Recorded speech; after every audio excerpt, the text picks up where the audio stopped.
There's Blake to Roy. This is for the win. Drexler. Oh, no! It counts, and Drexler. The Portland Trailblazers select Damian Lillard. It's Lillard. He got the shot off. Lillard, good! Good! And the Blazers win the series for the first time in 14 years!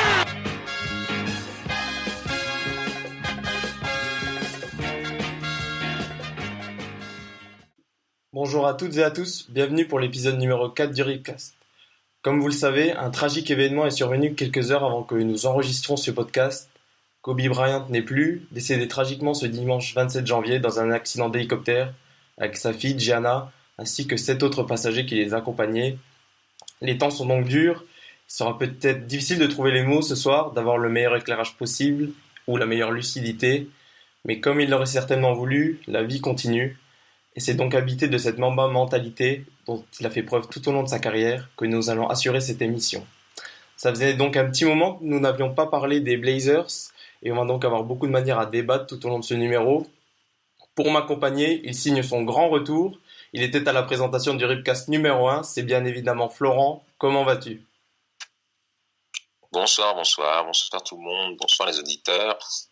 Comment je vais ? Un peu comme tout le monde, on va dire abasourdi. Je pense que c'est le mot qui convient le mieux à tout le monde. Abasourdi, voilà, comme tu l'as dit, on est lundi soir, on va pas le cacher aux auditeurs. Et puis voilà, il y a quasiment 24 heures, minute par minute, heure par heure, on a su la triste nouvelle. Voilà, donc voilà, abasourdi par ce tragique événement et grosse pensée surtout aux familles des victimes, que ce soit la famille de Brian, tous les autres.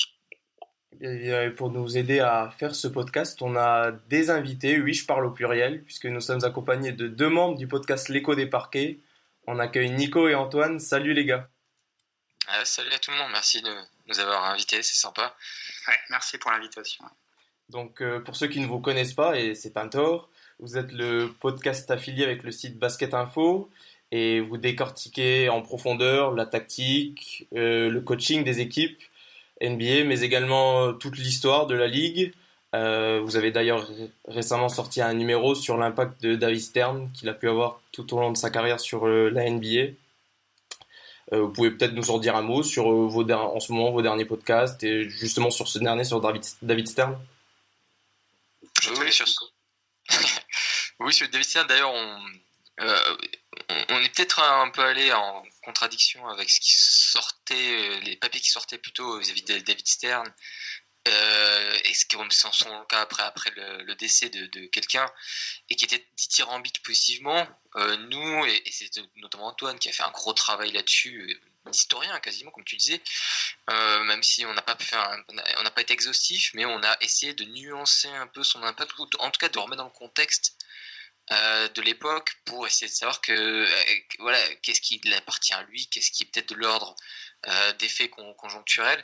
Donc voilà, on a un peu nuancé ce qui se disait sur David Stern, mais à la rigueur c'est moins important, c'est souvent ce qu'on retrouve dans nos podcasts. Ce qui nous intéresse plutôt, c'est de peindre le pourquoi du comment, et puis aussi un peu, vous avez droit à une description de comment étaient certains points de la NBA lors de ces années-là. On évoque surtout les années 80-90 pour ce podcast-là. Donc voilà, on essaie un peu d'être très complet et très fin dans la réflexion, et surtout essayer d'aligner un petit peu les colonnes, vraiment le pourquoi comment, essayer de trouver vraiment où sont le pourquoi et le comment par rapport au reste qui a été donné. Et je pense que c'est un peu ce qu'on a fait, et c'est globalement ce qu'on fait dans notre podcast, sur des actualités un peu plus de terrain, mais d'essayer de creuser, d'aller voir derrière le superficiel, d'aller voir un petit peu ce qu'il y avait en fond, et ce qui expliquait vraiment pourquoi telle équipe est forte, pourquoi Portland est pas bon cette année, c'est ce qu'on va un peu dire tout à l'heure. Et voilà, et je pense que c'est un peu représentatif de ce qu'on fait habituellement, et qui font de nous le podcast préféré des gens qui ont 3 heures de route tous les jours. C'est ça, en fait, vous donnez un peu les clés aux gens, ils ont les arguments pour, les arguments entre guillemets contre, et ça permet aux gens de se faire un avis avec avec le fond, comme tu le disais, de rappeler tout ce qui est le contexte. Par exemple, dans le podcast de David Stern, vous racontez tout ce qui est l'atmosphère, entre guillemets, politique et sociétale dans les années 80, avec notamment l'histoire de drogue, le racisme par rapport aux joueurs. Donc c'est toutes ces informations-là qui permettent de nous éduquer et en même temps de pouvoir après se faire notre propre avis par rapport à toutes les infos que vous pouvez donner. Donc voilà ce qu'on pouvait pour mettre en valeur votre travail. Et donc maintenant, sans plus attendre, on va partir pour ce quatrième épisode. C'est un podcast qu'il faut écouter, et puis c'est tout, résumons comme ça. Ouais, c'est un peu ça. Clairement, c'est un peu ça. On vous conseille d'écouter l'écho des parquets. C'est même pas où on le conseille, c'est obligatoire. Donc voilà. Je préfère cette promotion succincte de quelques mots plutôt que la mienne qui s'étendait sur 3 paragraphes. Oui, mais en même temps, ça donne l'image de votre podcast. Tout à fait, on est tout à fait d'accord. Très révélateur, en effet. Donc sans plus attendre, on est parti pour ce 4e numéro du Ripcast. Final seconds. Bryant for the win. Bang! Portland has 3 timeouts left. The Lakers have 2. Bryant to shot. Inside of 10 of the shot clock. Right side the middle. He's going that way. Baseline fall away over Brandon Roy. Got it!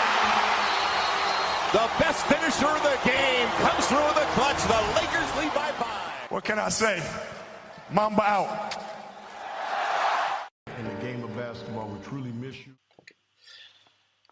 Mais avant de parler de nos Blazers, nous voulions rendre un hommage à Kobe Bryant.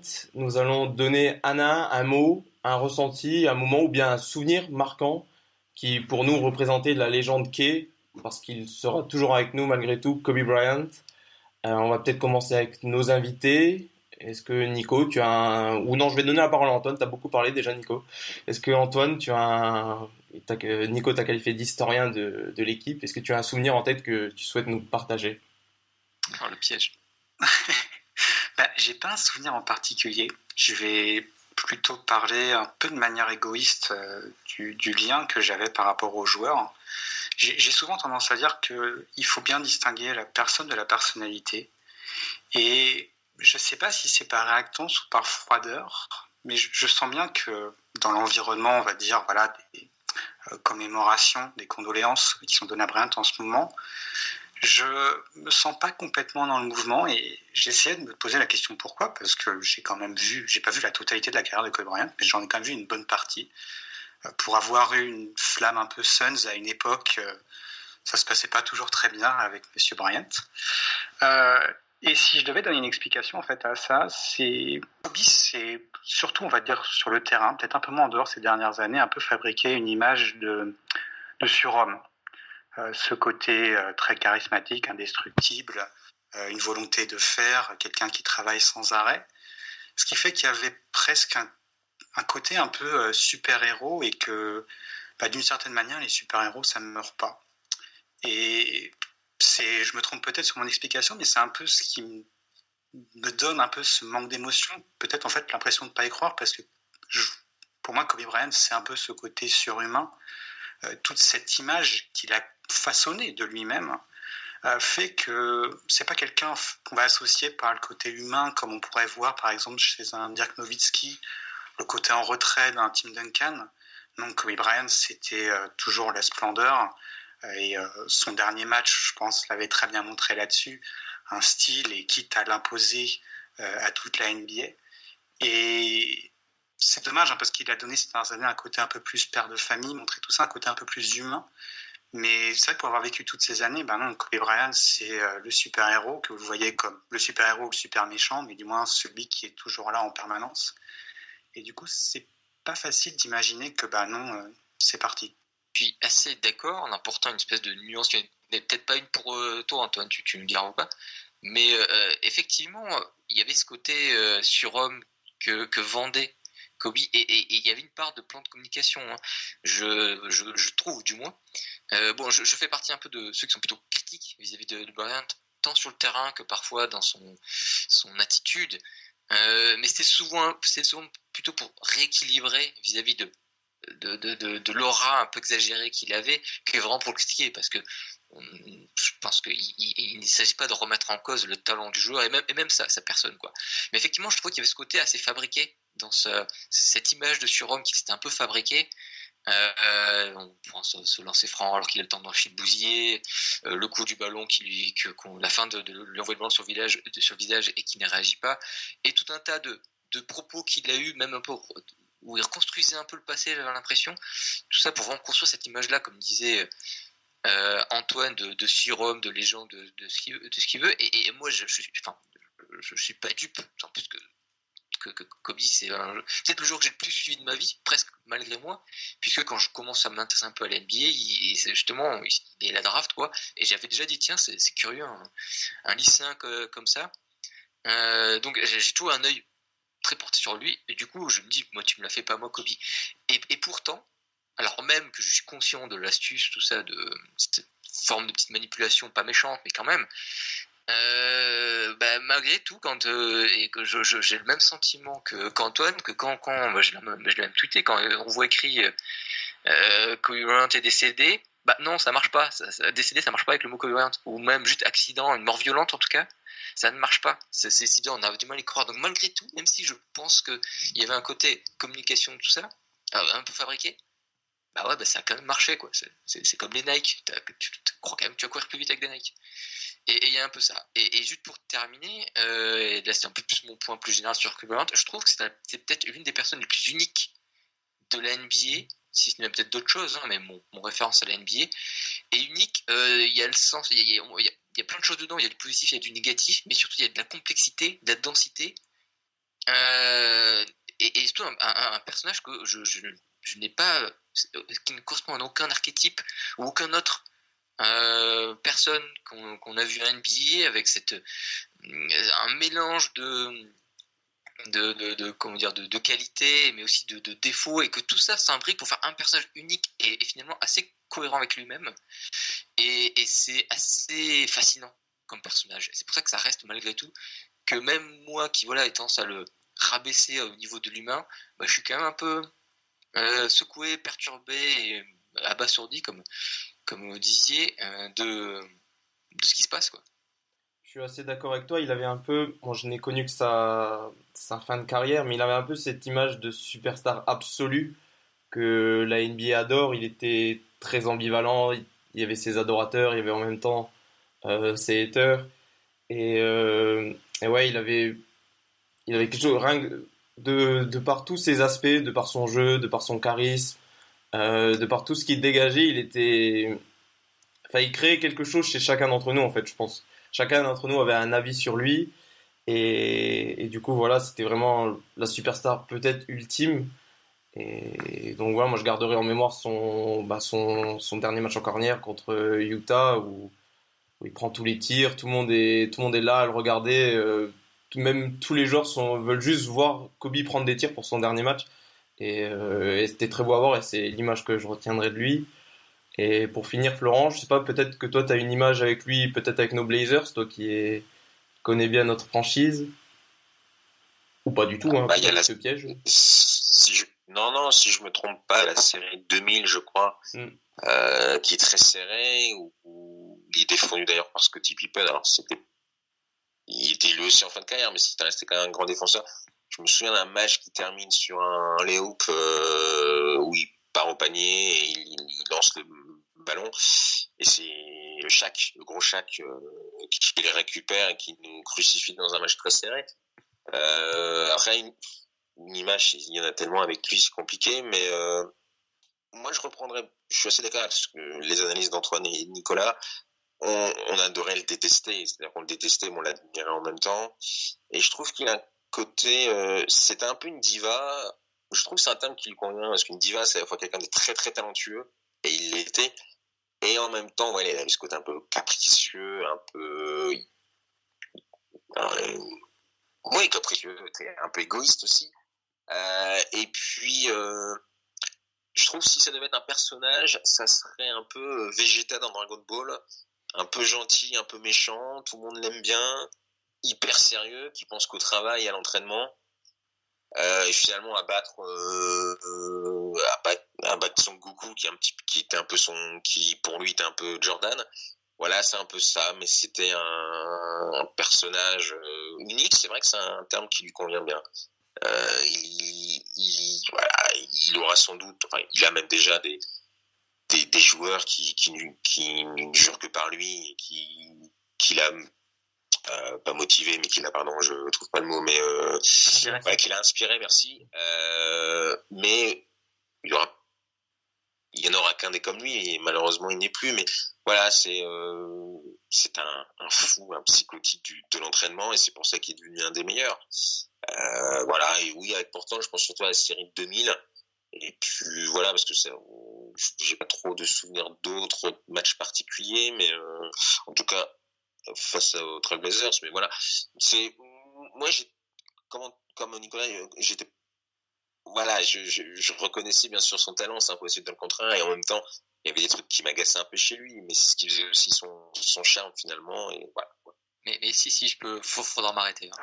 Mais si tu parlais de diva, c'est vrai, mais à la différence d'un Charles Barkley ou même d'un Shaquille O'Neal ou d'autres qui sont des vrais divas classiques, j'ai envie de dire, lui c'était une diva maîtrisée, tout en contrôle, et qui est presque pertinente, qui arrivait à ses fins en fait, qui n'était pas juste en train de saouler le monde. Alors ça, des fois ça débordait un peu, mais globalement il a obtenu tout ce qu'il a voulu.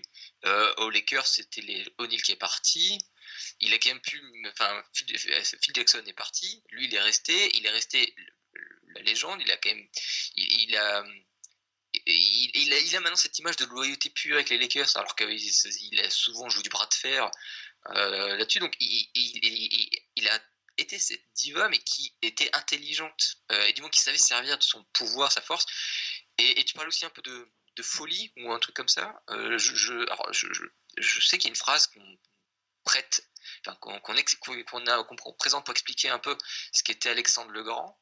Je ne fais pas l'injure de dire qui c'était, sinon Wikipédia est votre ami. C'était un très bon pivot. Très beau pivot grec. Macédonien, c'est vous qui voyez. Mais qui, voilà, on disait, en fait, Alexandre le Grand, il était fou, il avait des ambitions complètement folles, mais il avait l'intelligence et le sang-froid pour réussir à la réaliser. Et je pense que c'est ça, Kobe, c'est cette flamme d'une ambition dévorante et absolue, mais avec la froideur du calcul, de la maîtrise et du travail. Enfin, un peu du serpent, ouais. Mais voilà, ce côté, ok, j'ai des idées tarées, ce que je vais faire c'est fou, mais je vais tout caler pour essayer de le faire et tout faire en sorte pertinemment. Et à la fin, il a réussi. Je veux dire, même des trucs comme dit, sa loyauté, même ce dernier match à 60 points, ça pourrait très facilement être ridiculisé, parce qu'il y a des exemples complètement contraires de ce qu'il est, ou qu'il n'était pas tant loyal que ça. Mais non, à la fin, l'image qu'on va retenir, c'est que le positif, quoi. C'est que la légende, et il a gagné son pari, quoi. Et voilà, et c'est sur ces quelques mots qu'on va conclure ce chapitre sur Kobe, et on va donc pouvoir maintenant passer à Portland. CJ Holding sweeps it low to the floor outside of Carmelo, head down, 15-footer away, got it! Carmelo Anthony drills it straight away from 16 shot clock. Lillard working on Burks, dancing free, a three, good! Donc la transition n'est pas simple, mais on va profiter de l'occasion d'avoir l'expertise de Nico et Antoine pour débattre en profondeur sur le jeu proposé par Portland cette saison. Un jeu plutôt mitigé au vu des résultats de l'équipe. Donc avant de vous laisser la parole, messieurs, et que vous donniez notre avis, je vais donner quelques stats un peu clés pour nos éditeurs pour qu'ils puissent se situer.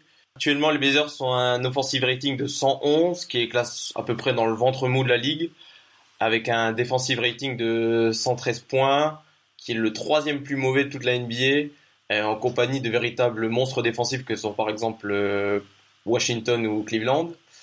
Et à titre de comparaison, l'an dernier, Portland, c'était le troisième offensive rating de la ligue et le 16e. Donc, je ne sais pas d'Antoine ou de Nico qui veut commencer, mais quel est pour l'instant, à mi-saison, votre avis global sur le jeu de Portland et les résultats actuels? Nico, pour commencer.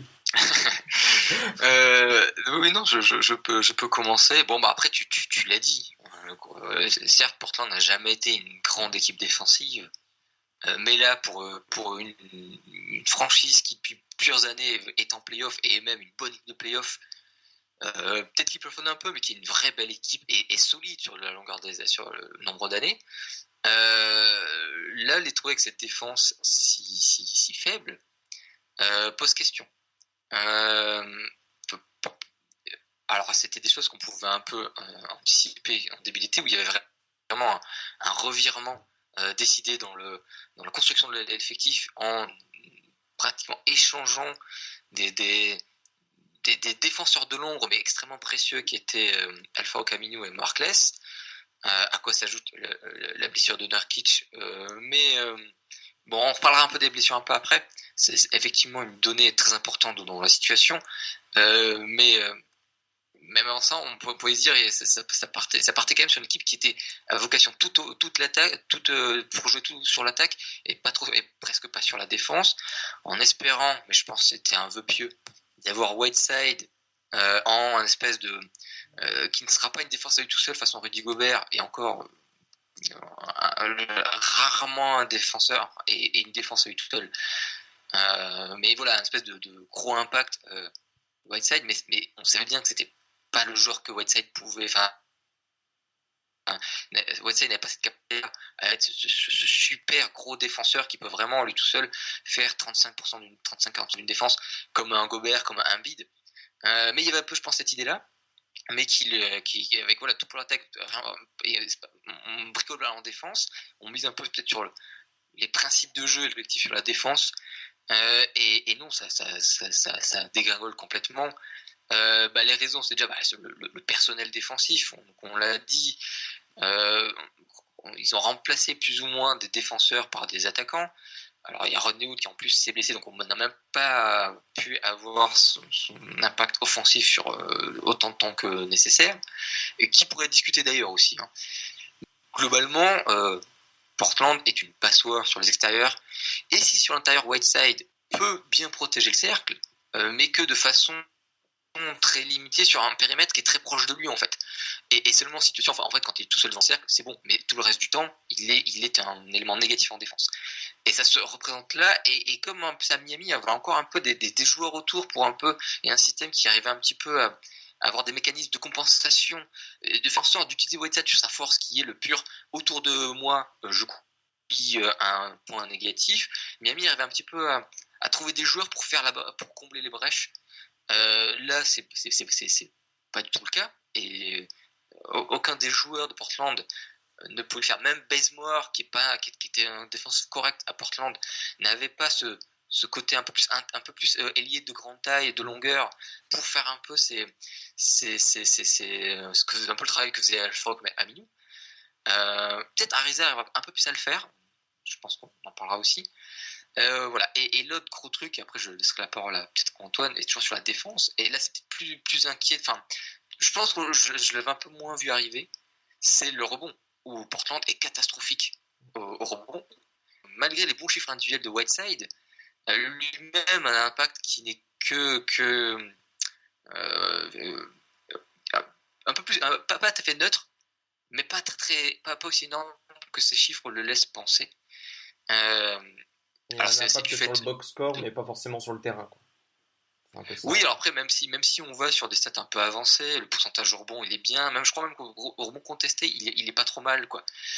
Mais globalement, quand on regarde ce que fait Portland de rebond quand il y a Whiteside sur le terrain et quand il n'y est pas, Portland est un peu meilleur, mais pas de grand chose, quoi. Je crois que de 0,1 point ou un truc comme ça. Enfin, ou un point, je sais plus. Enfin, un rebond par 100 possessions. Donc il n'y a pas vraiment un gros impact.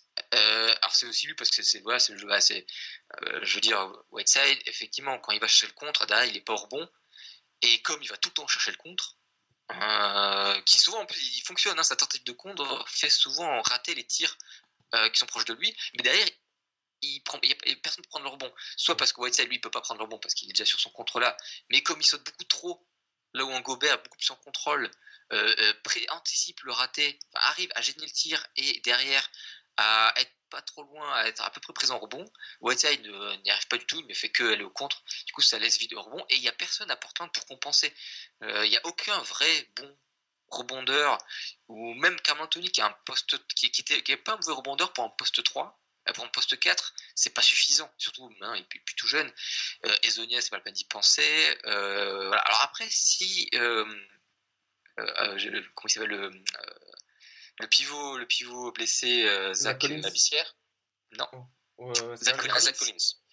Peut-être que le plan, je pense, c'était là. C'était un peu de compter un peu sur lui pour faire un peu compenser un peu tout ça, mais sa blessure un peu tout foutu en l'air. Alors, je suis pas sûr que ce serait suffisant, mais je pense que le plan était un peu là de départ. Et là, il y a même pas ça. Donc, dans son Whiteside, il laissé un peu seul au monde, mais lui-même n'est pas aussi bon pour assurer un minimum que l'équipe soit un peu bonne à lui tout seul, soit un peu suffisamment moyen rebond pour que ça soit pas trop l'hémorragie. Et là, c'est pas le cas, quoi. C'est vrai qu'on a souvent tendance à négliger le rebond. Nous, les premiers dans notre émission, où c'est souvent un peu le facteur, parce que voilà, ça fait partie des 3 statistiques clés et qu'on trouve qu'on lui donne une importance qui n'est pas méritée. Quand on regarde les chiffres, la chute défensive de Portland, statistiquement, ne s'explique quasiment que par une chute en termes de rebond défensif. Ce qui peut avoir plusieurs raisons, hein. Comme disait Nico, ça peut être des fois des mauvaises rotations qui font que les joueurs ne sont plus défensivement là où ils devraient être d'habitude, ce qui fait qu'au rebond, il y a une présence qui est moins là. Mais c'est souvent l'apanage des défenses assez agressives qui montent très hautes, plutôt que le système défensif qu'a mis en place Terry Stotts à son arrivée, où vous jouez le drop et d'une certaine manière, vous êtes censé concéder ce 2 points à mi-distance et éviter justement. Portland est la dernière équipe à provoquer des pertes de balles, mais ça a toujours été dans l'ADN de cette équipe. On prend pas de risque, on essaye de laisser ce tir-là à peu près ouvert, histoire de contrôler tout. Et ce qui n'est pas un mauvais pari en général. Ce qui a été un pari, Portland n'a jamais eu... il y a quelques années où ils ont des bonnes défenses, mais globalement, sur l'ère Stotts, on peut pas dire que ça fasse partie des grandes défenses de la ligue, mais c'est un modèle qui fonctionnait malgré tout plutôt bien chez eux au vu du personnel. Mais c'est toujours un modèle qui garantissait le rebond défensif. Et là, qu'il y ait ces chutes-là et que ça soit quasiment le seul facteur qui dégringole, c'est sûr, on a envie directement d'aller viser Whiteside. Mais comme tu le sous-entendais, Nico, j'irais plutôt aussi sur un peu les 4 autres postes où, avant, pour compenser parfois le manque de taille de Lillard et de McCollum, on allait avec des joueurs assez hauts, Harkless en 3, Aminu en 4, plus Nurkic en 5. En plus, souvent, ces dernières années, vous aviez des bons pivots remplaçants comme Ed Davis pour avoir toujours un peu cette présence-là. Là, c'est vrai que vous regardez en dehors de Whiteside, vous êtes un effectif plutôt petit. Ken Bazemore, c'est pas forcément un mauvais défenseur, un mauvais rebondeur, mais si vous le projetez au-delà du poste 2, même si ça a été un peu une tendance à Atlanta, c'est sans doute un peu trop haut pour lui. Et c'est un peu une remarque qu'on peut faire à pas mal de joueurs qui ont tendance un peu à jouer trop haut en termes de position, je trouve, du côté de Portland. Et pour finir sur cette question du rebond, ce qui est intéressant, c'est que aussi offensivement, Portland est passé de la 2e équipe à prendre le plus de rebonds offensifs de toute la ligue l'an dernier à la 21e. Bon, là, ça, encore une fois, c'est un peu anecdotique pour moi dans le sens où ça ne faisait pas partie non plus de l'ADN de Portland ces dernières années. Mais on peut penser que ce changement un peu d'optique qui a été mis en place par Ineloshi cet été, qui n'a pas été aidé bien évidemment avec les blessures de Collins et celles qui étaient prévisibles à l'époque, mais quand même de Nurkic, c'est sans doute pour une équipe qui n'a jamais été, extraordinaire, qui n'avait pas une marge énorme. Ça a été peut-être un peu la goutte qui a fait déborder le vase cette année. Et la question, si on était du côté du front office de Portland, c'est à quel point les retours de Collins et de Nurkic pourront changer cette tendance, ou est-ce qu'on est sur quelque chose d'un peu plus grave? J'avoue que j'ai pas la réponse à cette question. Ouais, pour synthétiser un peu ce que vous avez dit tous les deux, en fait, comme on l'avait déjà dit dans le premier podcast, après une dizaine de matchs, Portland s'est un peu trompé sur la construction de l'effectif, même si c'est pas non plus vraiment de leur faute. Ils ont fait avec les moyens du bord, vu que le salary cap était complet. Et c'est le problème, on avait des postes, on avait des guards, on avait des forwards, mais on avait toujours le même problème. Pourtant, il n'y a pas de réel ailier. Donc, en fait, aucun joueur n'a jamais joué à son véritable poste. Bazemore a toujours été en 3. Tolliver a joué parfois pivot. Et ensuite, les blessures de Collins et Wood ont encore aggravé cela. On avait aussi Ezonier en 4. Et donc, aussi, c'était ça. Whiteside était un peu tout seul au rebond. Il n'y avait pas de véritable travail collectif. Il y a beaucoup de joueurs qui restaient souvent dans le périmètre et qui venaient pas justement aider au rebond. Et en plus d'avoir déjà un déficit de taille criant. Et donc, c'est un peu dans la construction de l'effectif que Portland s'est trompé. Après, c'était attendu qu'on soit une mauvaise équipe défensive, mais à ce point-là, c'était pas autant le cas. Surtout, si je me permets de t'interrompre, en général, quand on sacrifie de la taille, quand on sacrifie de la taille, souvent c'est corrélé à sacrifier un peu du rebond, c'est pour des compensations offensives. Un peu l'idée du small ball où si on s'y met vraiment à 5, on peut un peu éviter l'hémorragie défensivement au rebond. Par contre, offensivement, on va faire bien plus mal que ça à l'adversaire. Et c'est vrai que Portland, c'est la joie, 9e attaque de la ligue. C'est bien, hein. Mais c'était une équipe qui l'année dernière avait fini 4e. Et on dit, quand vous faites ce pari-là, de se dire, on va essayer de jouer un peu plus petit. Bon, comme tu dis, la marge de manœuvre n'était pas non plus extrêmement élevée. Mais là, ce qui est vraiment dommage pour eux, c'est que la contrepartie offensive de ceux qui sacrifiaient défensivement n'a pas été là non plus cette année, quoi. Et c'est justement un peu là où j'allais en venir, parce qu'on avait déjà beaucoup parlé dans les autres podcasts de la défense. Et justement, c'est quelque chose qui revient beaucoup, un peu même dans les commentaires de ceux qui peuvent nous lire ou nous entendre. C'est notamment l'attaque de Portland. Et si les dernières années, Portland n'a jamais été une équipe qui faisait tourner la balle à foison, on s'est toujours reposé beaucoup sur Lillard et McCollum. On voulait justement, avec les nouvelles arrivées, soulager un peu Lillard et McCollum, mais c'est pas du tout le cas, et c'est même encore pire. En préparant le podcast, j'ai relevé une stat. Lillard, cette saison, il joue 18% de ses tentatives en attaque, c'est en isolation, contre 13% l'an dernier. Pareil pour McCollum, ça a augmenté de 3%. Et justement, beaucoup de nos auditeurs, par exemple, se plaignaient du peu de mouvement de balle et du peu de jeu proposé par Stott. Je sais pas si Florent, tu as peut-être un avis là-dessus. Je voulais justement, c'est tant bien que vous passiez à l'attaque, parce que c'est vrai qu'on l'a dit cet été, il y a eu un parti pris qui a été choisi, qui était de dire on va lâcher un peu des pièces défensives et on va, dans ces cas-là, ce qui était le cas d'ailleurs, on a vu que défensivement on a vraiment lâché, mais le problème c'est que justement, comme l'a très bien dit Antoine, en général dans ces cas-là tu te dis bon, je lâche d'un côté, mais c'est pour essayer de contrebalancer avec une attaque encore meilleure, plus efficace. Et c'est vrai qu'offensivement cette saison, on pêche énormément, on a beaucoup de difficultés. Il y a encore plus d'ISO qu'avant, mais je dirais que ça peut s'expliquer là-dessus par la perte de Nurkic qui apportait quand même beaucoup dans la pluralité des systèmes, dans la qualité des écrans. C'était également le deuxième ou le troisième meilleur passeur de l'équipe. Il apportait aussi beaucoup de fluidité, etc. C'était un point d'ancrage aussi un peu qui pouvait servir dans plusieurs cas. Et ce que n'est absolument pas Whiteside. Whiteside remplace Nurkic d'un point de vue rotation, mais les deux ont un style de jeu très différent, même quasi opposé. Et Stas n'a pas su vraiment peut-être trouver la solution pour mieux fluidifier l'attaque avec une absence totale de tour de contrôle. Whiteside ne sait pas faire de passes, qu'elle soit simple ou compliquée. Il n'a pas du tout le QI basket pour. Ses écrans sont de piètre qualité. Et tous ces petits détails font que la fluidité de l'attaque n'y est pas cette saison, c'est clair et net. En plus, il faut pas accuser que Whiteside, mais il y a eu des paris qui ont été faits, qui ont été Marion Ezonza par exemple, qui, on peut le dire maintenant, est plus ou moins un raté. Donc en plus les nouveaux venus, les nouvelles recrues ont pas su apporter être la troisième pièce ou la quatrième pièce offensive pour apporter un peu plus. Bazemore a fait un aller-retour à Portland. Rodney Hood malheureusement est blessé. Alors c'est ça aussi qui rend les choses complexes, c'est qu'en plus les blessures s'accumulent. Et Rodney Hood devait avoir ce rôle un peu de petit joker offensif. Malheureusement il est out. Collins, il y avait un pari peut-être aussi qui puisse faire un peu cet énième joker.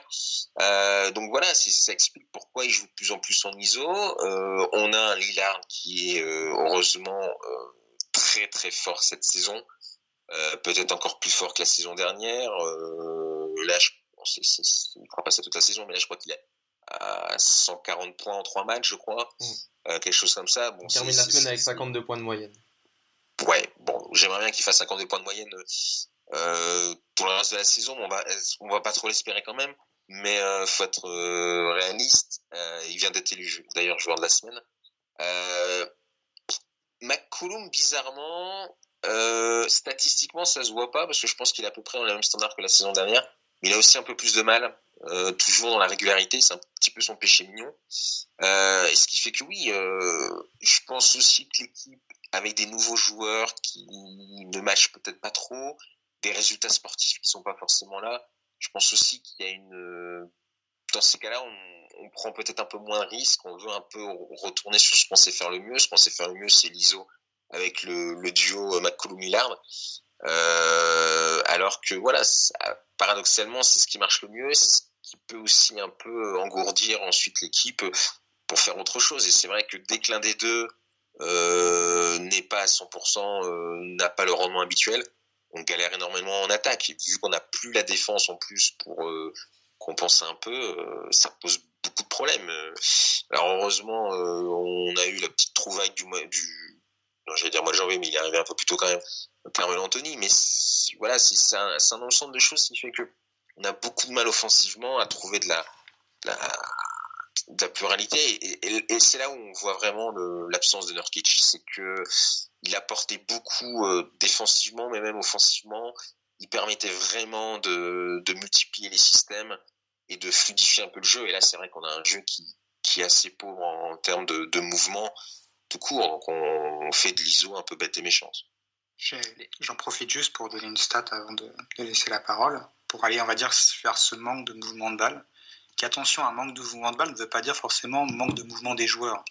Et ça que Portland, ces dernières années, même si le mouvement de balle en termes de passe, c'était pas toujours là, ça peut être compensé par des joueurs qui bougeaient énormément sans le ballon. Et on sait que le style offensif de Portland était assez propice à ça, où Lillard et McCollum pouvaient contrôler la possession. Et il y avait cette fameuse attaque qui s'appelle la mover blocker, dans laquelle Stotts s'emploie quasiment depuis son arrivée à Portland, amène ce style de jeu où vous n'avez pas forcément énormément de passes, mais où les joueurs bougeaient quand même. Mais pour rester un peu sur une stat que j'ai relevée dans un article de The Athletic, de Seth Partnow, il disait que Portland, 43% des tentatives des Blazers étaient prises avec moins de 2 secondes la balle en main. C'est-à-dire qu'il y avait seulement un peu moins de la moitié des tirs où Portland tirait dans les 2 secondes après avoir reçu la balle. Et bon, 43%, ça parle pas beaucoup, c'est dernier et d'assez loin de toute la ligne. Ce qui en plus est corrélé avec des tirs contestés un peu plus importants en termes de proportion pour ces deux porteurs de balles, Lillard et McCollum. Je pense pas que la faute, comme vous l'aviez dit, soit à mettre sur ces deux joueurs-là, mais on sent quelque chose qui offensivement ne respire pas. Clairement quelque chose qui vient de son écosystème, potentiellement des 3 autres joueurs, sans doute encore plus de l'intérieur. Portland a toujours fait que ses intérieurs étaient assez importants, même si pas forcément dans le style de Jokic ou d'Adebayo. Clairement, on a tous les signes d'une attaque qui ne respire pas, que ce soit par son mouvement de balle, par le très peu de tirs ou de réussite sous l'arceau. Tous les chiffres sont là pour indiquer que vous êtes sur une attaque qui ne se donne pas tous les éléments pour marquer facilement. Après, est-ce que tu crois pas que ça serait... pardon. Vas-y. Est-ce que tu crois pas que ce serait peut-être justement, alors consciemment ou inconsciemment, un peu un manque de confiance du duo extérieur vis-à-vis de ces 3 autres, comme tu dis? Peut-être, mais disons que quand par exemple, tu donnes la balle à Bazemore cette année, oui, quand ça rentre pas, c'est compliqué de donner la balle à ce joueur-là. Et en plus, pour le manque de confiance, quand on voit un joueur comme Markless, qui ces dernières années avait souvent oscillé entre être dans le 5 de départ, puis sur le banc dans le 5 de départ, un joueur qui a toujours eu un peu de mal un peu ambivalent avec son tir à 3 points. j'ai pas l'impression que la confiance de Lillard et de McCollum vis-à-vis d'un Harkless, ou même vis-à-vis d'un Aminou, qui n'est pas forcément très constant non plus sur son tir à longue distance, on ne voyait pas les mêmes symptômes, je trouve, que cette année, où Whiteside n'est pas un partenaire de pick and roll forcément très bon, le spacing n'est pas aussi bon qu'il devrait l'être, et je pense que voilà, là encore, un Bazemore n'a pas aidé, un Hezonja n'a pas aidé, et c'est là où un Carmelo Anthony a peut-être un peu aidé, mais est-ce que c'est fondamentalement complètement la solution à tous les problèmes? Je ne sais pas. Moi, j'y vois clairement un manque de spacing, et plus qu'un manque de spacing de la part des trois autres joueurs, aussi un manque de pouvoir, prendre des décisions rapidement, juste, que ça soit vraiment triple menace, tir, pénétration, passe.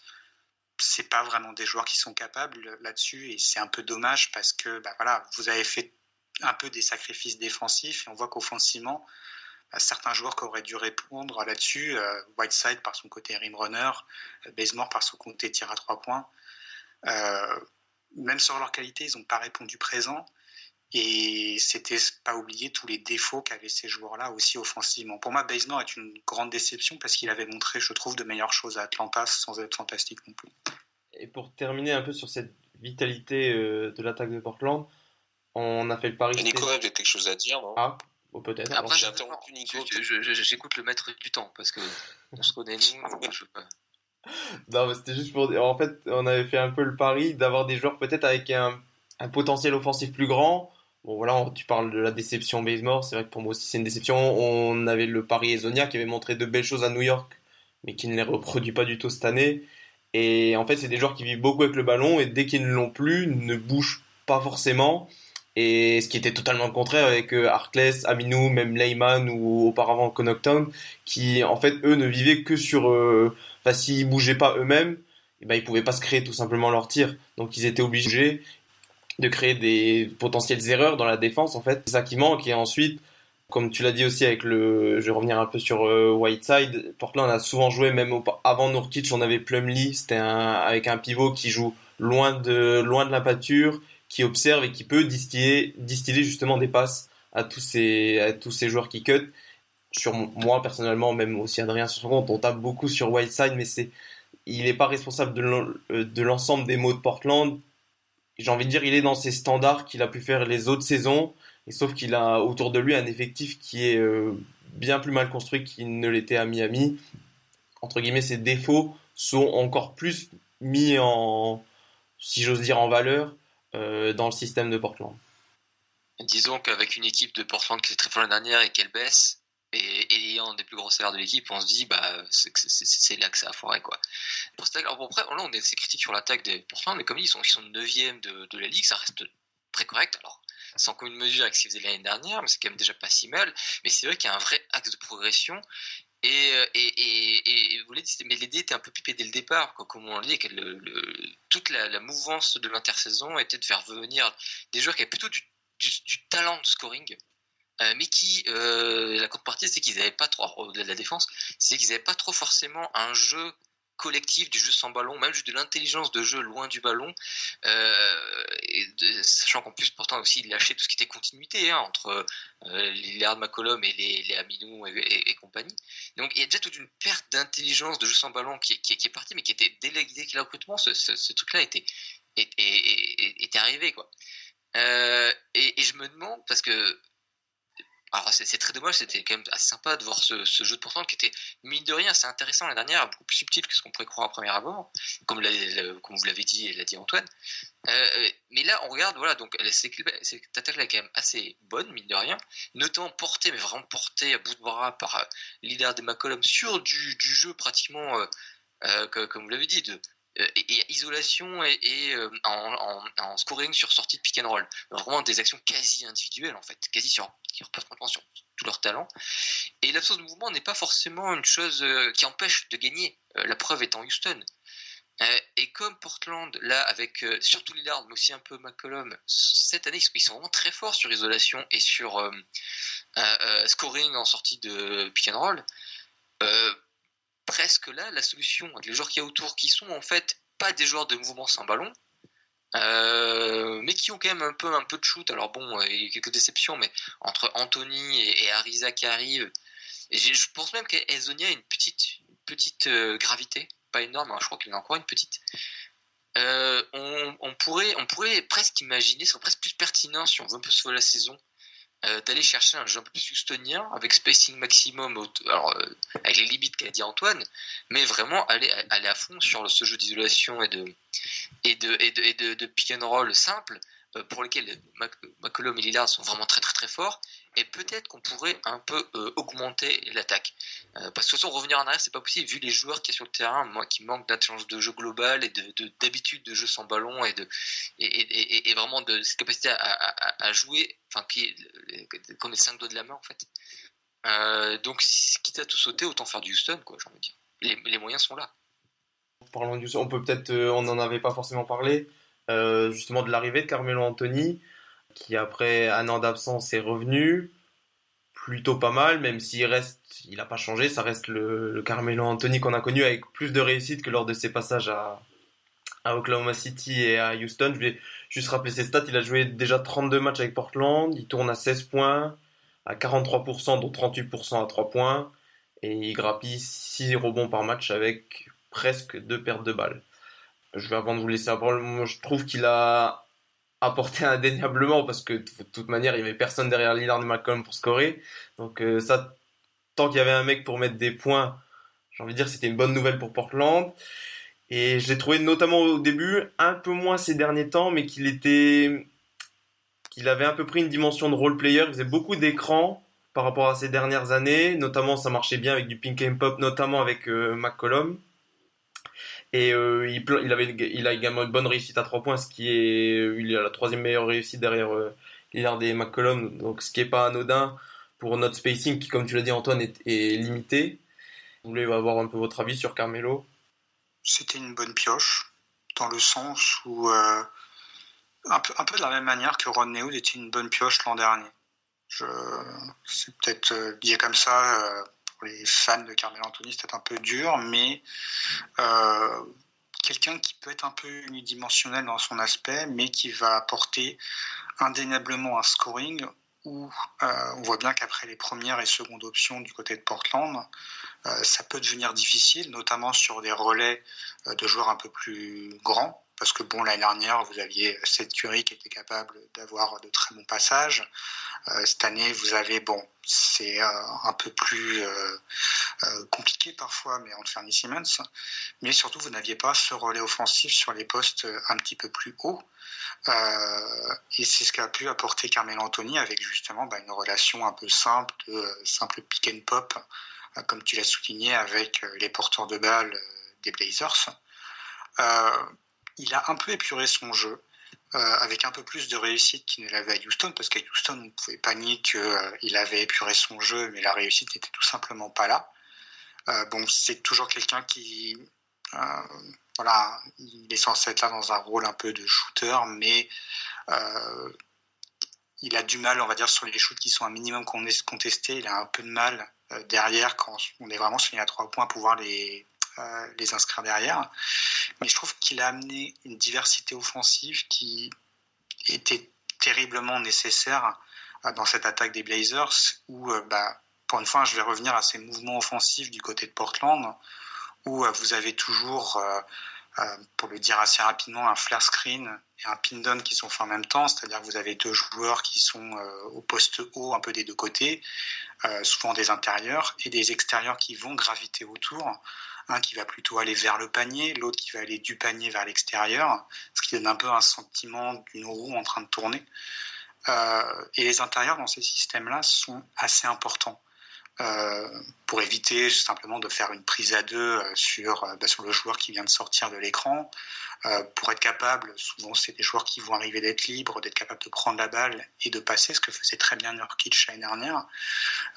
Avoir un joueur comme Carmelo Anthony à cet endroit-là vous amène justement cette diversité offensive, cette capacité de punir à mi-distance si le joueur n'est pas respecté sur son écran et que les 2 défenseurs partent vers le joueur qui coupait. c'était vraiment, en effet, une bonne signature, une bonne idée que je n'avais pas du tout vu venir, pour être honnête. Après, de la même manière que Rodney Hood, c'est une solution, mais qu'il faut voir comme étant une solution, comment dire, ça apporte un peu, mais il ne faut pas voir ça comme quelque chose de révolutionnaire, quoi. Je rejoins assez Antoine, et moi aussi j'étais un peu surpris, sachant que c'est vrai que là Portland se sert de Carmelo Anthony comme Carmelo Anthony. Respecte-le, c'est-à-dire il reçoit un peu la balle à mi-distance et il fait son travail.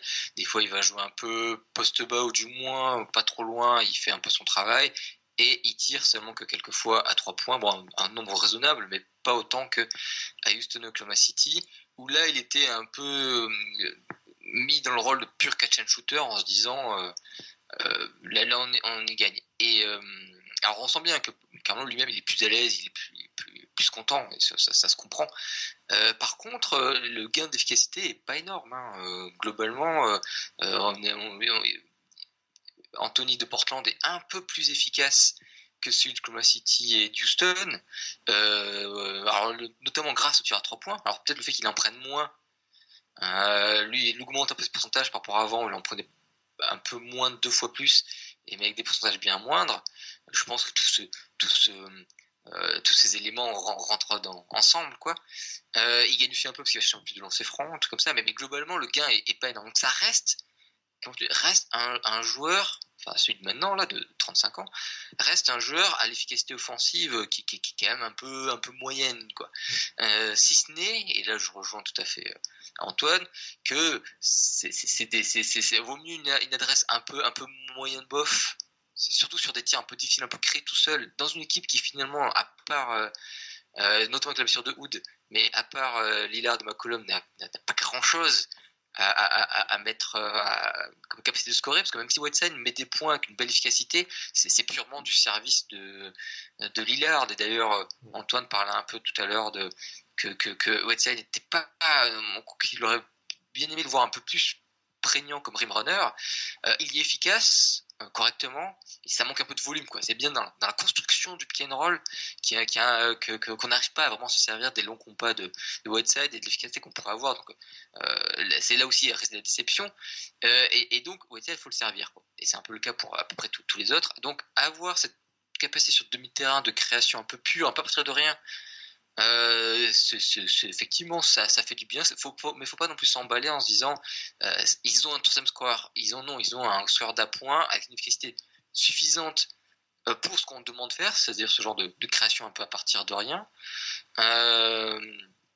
Mais voilà, et l'autre petit problème, et après c'est bon vers quel sens on va, car Anthony participe un peu à cette idée, ce qu'on disait un peu tout à l'heure sur l'attaque un peu exsangue en termes de mouvement. Anthony il participe un peu à ce schéma-là, hein, mais comme tout le recrutement de cet été entre Rodney Hood et Whiteside qui sont aussi dans ce schéma-là.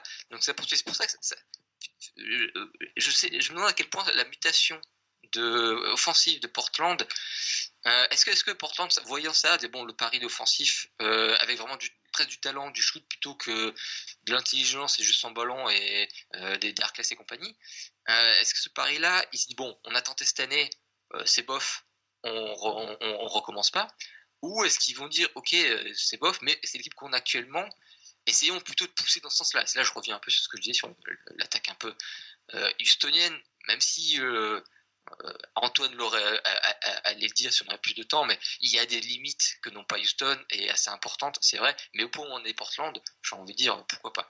Donc c'est juste que c'est intéressant de voir dans quel sens va Portland pour l'instant, et même si Anthony n'a pas d'avenir pourtant à cause de son âge, et ce serait dommage de se baser sur lui, à quel point le fait que je pense que c'est une bonne pioche va les alimenter dans cette idée de poursuivre dans un jeu, puisqu'on est dans ce jeu là un peu plus classique, un peu direct, est-ce qu'on poursuit là-dedans ou pas, quoi. Ouais, c'est ça. J'avais bien aimé la comparaison d'Antoine qui disait que de comparer un peu l'arrivée de Carmelo Anthony à celle de Rodney Hood, c'était entre guillemets avoir un coup de boost offensif pour permettre peut-être à l'équipe de se relever dans sa globalité, de permettre pourquoi pas à Bazemore, à Isaiah d'avoir plus d'espace pour s'imposer. C'est pas le cas au final, donc on verra si l'expérience sera renouvelée ou pas l'an prochain. mais en tout cas, il va continuer à planquer des buckets. Mais derrière un peu ce trio, Lillard, McCollum, Anthony, il y a tous les jeunes pousses de Portland qui poussent derrière avec un temps de jeu en hausse pour chacun. Bon, Anthony Simons, on le savait qu'il allait avoir son temps de jeu, qu'il allait être intronisé en tant que backup de Lillard. Mais ces derniers temps, on a eu des belles surprises. On a eu Gary Trent Jr. qui a fait quelques jolis perfs. On a eu Nasir Little, le rookie qui a joué un tout petit peu. On a également notre Français, Jaylen Howard, le two-way contract, qui a passé les 3 dernières semaines avec Portland et qui a fait des choses plutôt intéressantes. Guillaume, votre collègue de l'Écho des Parquets, qui est un spécialiste des prospects NBA, qui nous a un peu envoyé ses remarques sur les différents joueurs. Donc je vais peut-être commencer par Simons. Screen rumbles into the paint. Out to Simons. Into the impact and tomahawk for Simons. He just punched it. Donc Simons, c'est une excellente combinaison de vitesse, d'agilité, de technique et de toucher de balle. De très belles fondations pour un scoreur. C'est un très bon shooter extérieur, que ce soit en catch and shoot ou en pull-up.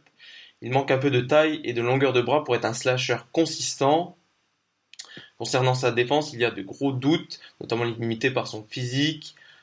Sur sa vision de jeu, il reste un passeur encore imparfait.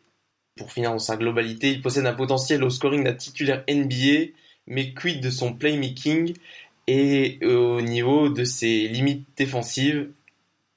Il nous propose, comme un profil de draft, il nous propose un scénario qui est le plus probable, qui serait un Lou Williams type. Je suis assez d'accord avec moi. Je signe s'il finit comme Williams. Ah oui, ce serait déjà très très bien. Je signe avec tout ce que dit Guillaume. Et justement, moi j'ai un gros regret, c'est sûr, quand il cite justement cette excellente combinaison de vitesse, d'agilité et de technique. Et on le voit sur certains systèmes, notamment Stotts reprend des systèmes qu'il utilise avec McCollum pour Simons, où il le fait notamment partir au alley-oop avec Lillard. Et je trouve que justement Portland n'utilise pas assez ses superbes qualités athlétiques et que même lui-même, Simons se repose souvent. Il a souvent tendance à prendre un pull-up à 2 points au lieu de justement utiliser son premier pas rapide pour aller au cercle et justement obtenir des points qui sont logiquement plus faciles à avoir. Après, ce qui est compliqué, c'est que, dites-moi si je me trompe, hein, mais en termes de rotation, Terry Stotts est un peu passé en mode, un peu comme l'an dernier, je crois, où grosso modo, on essaye d'avoir Lillard ou McCollum sur le terrain. Alors, pas forcément 48 minutes, mais disons bien 44 sur les 48 minutes. Ouais, c'est ça. Ce qui fait que Simmons, quand il rentre en jeu, Lillard est en train de finir son premier quart-temps. Et quand on pourrait penser que Simmons pourrait avoir les clés du camion au début de second quart-temps, McCollum revient assez rapidement à ce moment-là. Ce qui fait qu'il n'a jamais complètement les clés, et c'est là où on rentre un peu, et je comprends la comparaison de Guillaume avec Lou Williams, où ce genre de profil, où grosso modo vous avez le profil physique d'un poste 1, d'un meneur de jeu, du moins pour défendre sur les postes 1 adverses. Vous avez la capacité à porter la balle qui va avec, mais pas forcément la vision du jeu, ce qui fait que on peut vous cantonner, si vous n'arrivez pas à progresser là-dessus, rapidement à un rôle de 6e homme, ce qui est aujourd'hui plus ou moins d'ailleurs Anthony Simons, qui reste, cela dit, encore très jeune, très perfectible, et avec les années d'expérience, ça devrait arriver. Est-ce qu'après, voilà, une équipe comme Portland qui avait des ambitions, lui donner les clés du camion, même sur certaines séquences, j'étais regarder les différents plus-minus de l'équipe, quand Lillard est là, quand McCollum est là. C'est déjà une équipe qui a du mal avec son 5 majeur, mais dès qu'on arrive sur les rotations, ça devient vite cata. Est-ce que c'est plus du fait de Simmons ou des autres rotations derrière? Parce qu'avec toutes les blessures, ce qui peut être des remplaçants sont devenus des titulaires. Donc on imagine bien que ceux avant qui étaient grosso modo des fins de roster sont devenus des rotations. Est-ce que c'est l'environnement parfait pour développer un jeune joueur comme ça? Je ne sais pas. C'est compliqué. Après, d'une certaine manière, Portland a toujours su, surtout en plus depuis que Stotts est là, développer ces jeunes joueurs. Je trouve que dans la description, il me rappelle un certain McCollum qui a été pendant plusieurs années, on ne le voyait pas.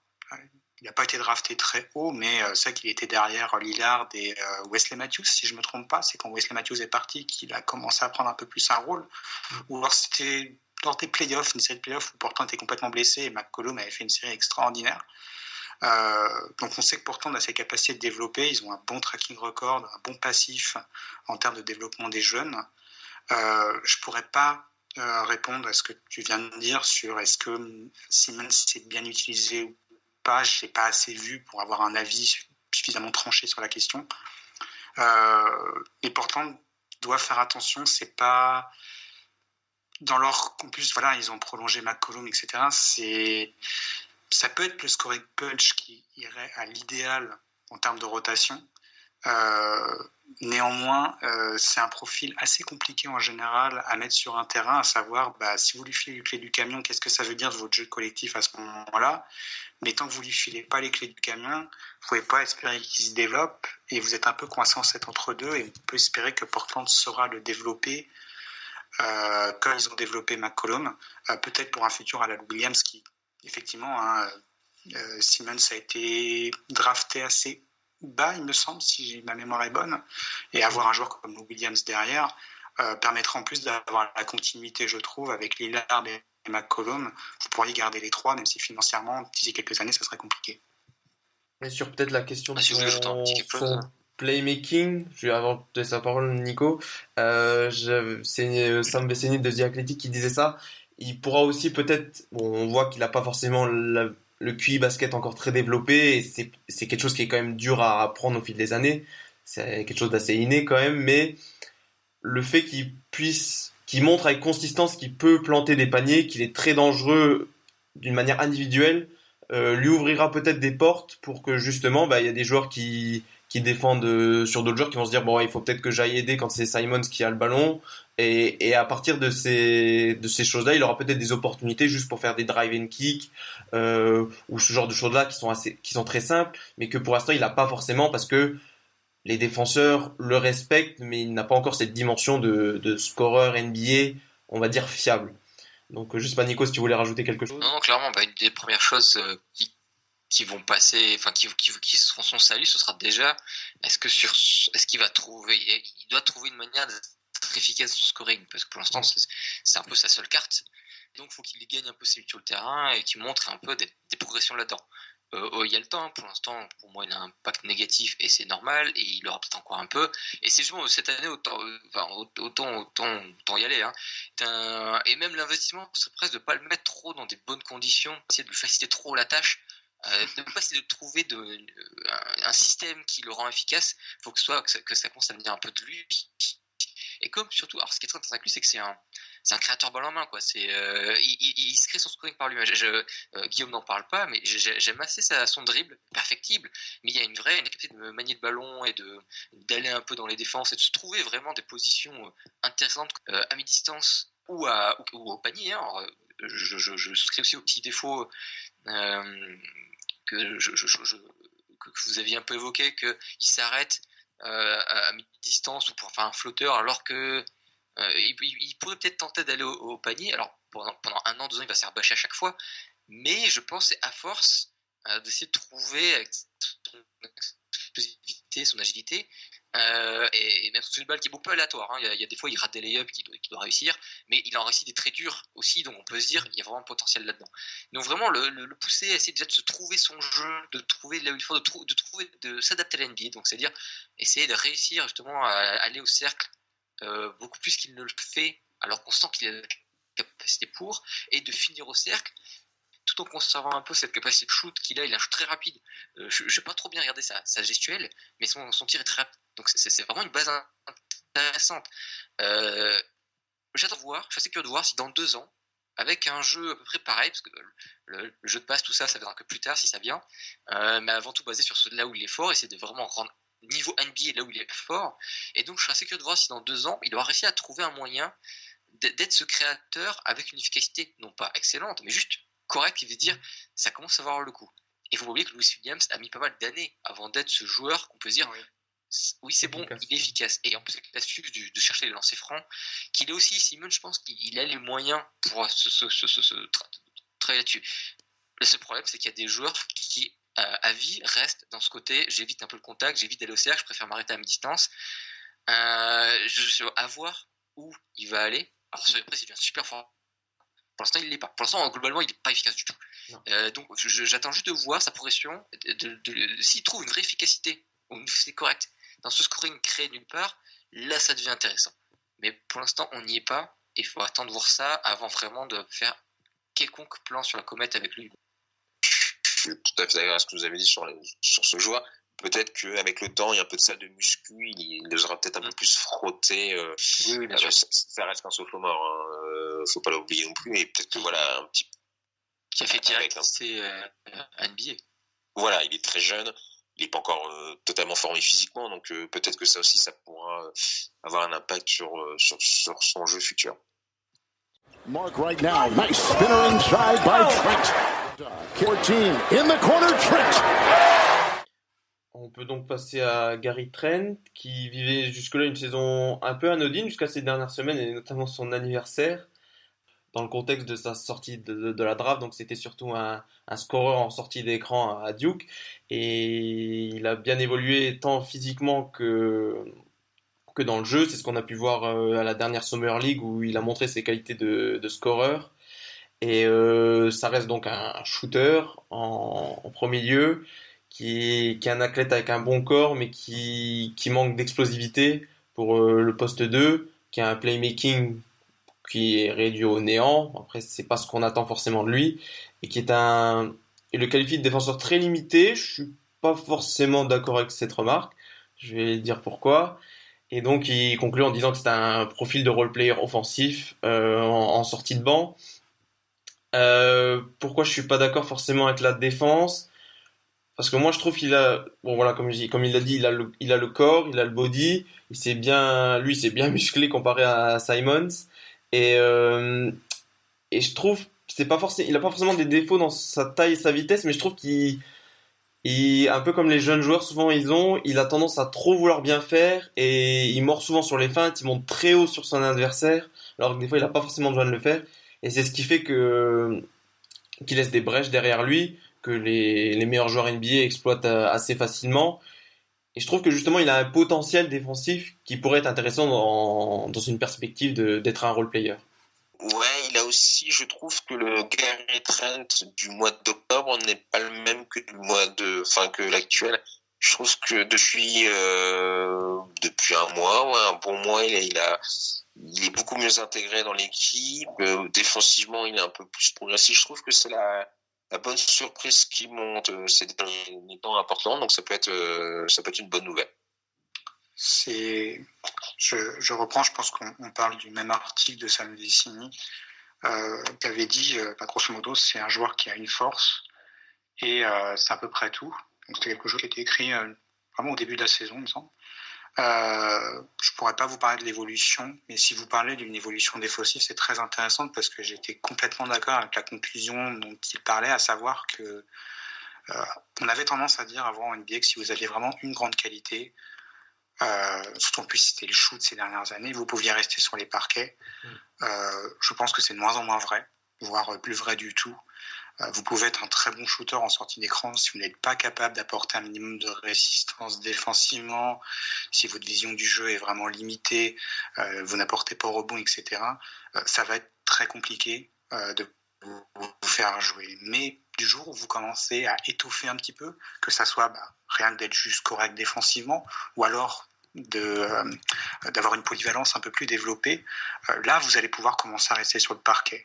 Et c'est toujours quelque chose un peu qui est difficile avec ces joueurs-là qui ont une force bien identifiée, c'est est-ce qu'ils seront capables de la mettre, et à partir de quel moment on se dit non, en fait ils seront pas capables de faire ces progrès-là, de devenir plus polyvalents, ou est-ce que j'ai vraiment confiance en eux à continuer à les faire jouer, parce que c'est des joueurs qui pour le peuvent être assez intéressants, mais c'est toujours des joueurs, vous dites ok, je les mets sur le terrain, à quel point ses qualités contrebalancent ses défauts, c'est compliqué, surtout qu'en plus le shooting, vous allez toujours en dire voilà, il y a des moments où j'en ai vraiment besoin, et c'est à ce moment-là que je mets ce genre de joueur. À quel prix est-ce que ça corrige vraiment les choses, c'est compliqué à dire, et c'est là où si vous parlez vraiment d'une progression défensive, ça peut devenir tout d'un coup une très bonne pioche du côté de Portland. Mais parquet, ok, il m'apporte des choses, c'est intéressant, c'est flashy, ça se voit, c'est mouvement sans ballon, mais si j'encaisse plus de points derrière, ça me sert à rien. Donc c'est vraiment pour moi cet aspect polyvalence, au moins cette deuxième qualité et sans doute correcte défensivement qui sera le plus important pour lui. Après, je suis tout à fait d'accord avec Antoine. Et pour poursuivre, je pense que pour un jeune joueur qui a déjà du shoot, c'est déjà un très bon shoot et qui en plus montre des signes de progression, même cette qualité-là. C'est toujours quelque chose dans quoi il est bon d'investir quand c'est un très jeune joueur. Parce qu'on a toujours besoin un peu d'un shooter. Alors, ce que disait Antoine, ça dépend un peu d'à quel point il sera important dans l'équipe, mais toujours un peu ça, et surtout c'est une base à partir de laquelle un joueur peut dire plein de choses, quoi. Il peut devenir effectivement ce simple trendy comme dit Antoine, ça peut être ou alors je vois ça plus qu'un trendy, moi. Je vois le rôle à la J.J. Redick, Landry Shamet, etc., qui sont bien plus que des simples spot-up shooters à 3 points et qui en plus je trouve dans une attaque comme celle de Portland vous avez toujours ces deux gros porteurs de balles avec du mouvement théoriquement loin du ballon, le fit est parfait quoi. Et cette Curry l'an dernier d'ailleurs elle est très bien dans cette équipe. Ouais, c'est ce que je dis, quand un joueur a du shoot et qu'il est très jeune et qu'il a des prédispositions, on pense que les autres choses offensives peuvent s'y ajouter, notamment un jeu sans ballon, c'est classiquement un truc qui vient avec un peu de temps, un peu d'expérience. Si elle shoot et même on pense à Wellington de Miami qui était resté très intéressant malgré d'autres problèmes. Donc dans tous les cas, investir sur un jeune joueur qui a déjà un très bon shoot, je trouve que c'est toujours une bonne chose à faire. On va peut-être aller nulle part, mais c'est toujours un bon investissement pour démarrer. Après on verra. Et du coup, pour finir, on peut parler de notre Français, Jaylen Howard, qui a joué quelques matchs en janvier avec Portland et qui a eu même des minutes. Il est désormais reparti en G-League avec les Texas Legends, mais est-ce qu'on peut glisser un petit mot sur Jaylen qui, dans un rôle très limité, bon, c'est pas vraiment son poste, mais il a joué en tant qu'intérieur, il posait des écrans, il était actif au rebond. Moi, j'ai noté que pour un si jeune joueur, je trouvais qu'il avait plutôt une bonne couverture sur le défensif, sur le pick and roll. Ça m'a plutôt surpris. Je trouvais qu'il avait des beaux flashs défensifs. Et donc, je sais pas si vous avez eu l'occasion de le voir jouer, vu qu'il a quand même pas un temps de jeu si élevé. J'avoue que je l'ai vu par bribes. J'ai juste pu noter son énergie très intéressante, mais pour le reste, j'avoue que j'ai pas vraiment d'avis. Pas assez étudié le jeu. Ou quand il était sur le terrain, je regardais plus globalement l'équipe ou d'autres choses que lui, donc je peux vraiment pas me prononcer sur lui malheureusement. Vous avez une idée de ce que ça donne en G-League ? En G-League, il tourne à 25 points de moyenne, je crois. En tout cas, il fait à chaque fois des cartons. À chaque fois qu'il y retourne, il score facilement. Bon, après, quand je regarde les matchs, c'est quand même la G-League, c'est quand même autre chose là au niveau de l'impact physique. Même. Oui, mais c'est même quand dans un contexte de G-League, alors oui, bien évidemment, si vous arrivez plus haut dans un profil de 3&D en G-League, si le contexte n'est pas bon, ça sera même compliqué pour vous et le niveau G-League vous ne fera peut-être pas votre niveau NBA, mais en général, c'est quand même très bon signe d'avoir de très bonnes performances en G-League pour après être transposable en NBA. C'est pour ça que je pose la question. Ouais, en tout cas, il domine surtout physiquement en G-League. C'est ça ses qualités d'explosivité et même sa taille font qu'il arrive à scorer très facilement. Sachant que la G-League, c'est déjà des athlètes. Oui. En temps athlétique, c'est pas très loin de la NBA. Autant en NCAA, on peut dire, ouais, bon, l'avantage physique, il marche en NCAA à question de voir un NBA. Autant là, le gap est un peu plus court, donc c'est un peu plus rêvé. Enfin, ça dit un peu plus de choses. Une domination physique en G-League est un peu plus parlante vis-à-vis de sa transposition en NBA qu'une domination physique en NCAA. Donc c'est prometteur. Il est donc au Texas Legends. Hein. Il tourne à 20 points et 5 rebonds et 2 passes en moyenne. Portland n'a pas sa franchise de G-League du coup. Non, on n'a pas. Vous êtes dans les derniers. On est dans les derniers, ouais. Ça alors, on est les deux derniers avec Denver. Mais vous en aviez une pendant un moment, non ? Ou alors là, tu me poses une colle, mais je sais pas. Tu confonds avec les Seattle Supersonics. Voilà, je dis plus rien. Je ne dis pas ce tir. Non. Mais c'est vrai que c'est une faiblesse de la franchise de pas avoir une succursale angélique. Ça, c'est je pense un peu. Denver, qui est qui a vraiment démontré qu'ils pouvaient développer leur jeu de ces dernières années, l'ont fait aussi sans franchise de G-League. Donc le passif montre que c'est pas forcément rédhibitoire pour développer ces jeunes. Mais quand vous avez certains prospects, je prends Denver, le cas de Bol Bol, oui, vous voulez mettre dans un certain contexte et que quand vous ne pouvez pas le contrôler, c'est peut-être un peu plus compliqué. Mais ça me paraissait bizarre, c'est une pensée Portland en avait une, mais juste pour dire que c'est pas non plus rédhibitoire pour développer les jeunes joueurs. Non, c'est sûr. Après, pour les allers-retours, c'est sans doute un peu plus compliqué. Et puis, peut-être qu'en termes de scouting, c'est sûr que quand tu as une équipe, forcément, tu dois être un peu plus impliqué dans même si je ne doute pas un seul instant qu'ils aient, bien sûr, tout un staff dédié pour scouter la G-League. Mais voilà, on sent quand même en plus qu'il y a de plus en plus de relations entre NBA et G-League. C'est vrai que c'est un peu dommage de ne pas avoir ce penchant. En plus, il y a des universités, etc. Pas que des joueurs d'université qui vont en G-League, mais voilà. Et puis avec Nike qui est quand même sur place aussi à Portland, c'est étonnant qu'ils n'aient pas une franchise. Les Nike de l'Oregon. Un mot quand même sur Nassir Little que je trouve assez intéressant. Voilà, c'était tout. Qui jouait un petit peu moins, qui avait été pas mal utilisé quand Rodney Hood était blessé, qui avait un temps de jeu conséquent et qui depuis disparaît peu à peu dans la rotation.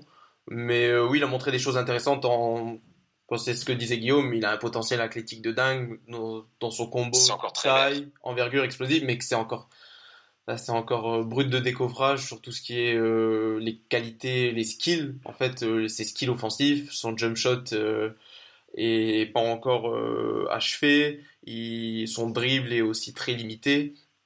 Donc voilà, c'est l'archétype du joueur que Portland va essayer de construire et d'amener au plus haut niveau qu'il peut avoir. L'archétype du Meyers Leonard qu'on va construire pour qu'une autre franchise puisse en profiter. Bon, on va pas lui souhaiter ça quand même. Donc voilà, on va marquer une pause. On va parler de trade deadline puisque les Blazers ont déjà été actifs à un peu moins de 2 semaines de cette limite.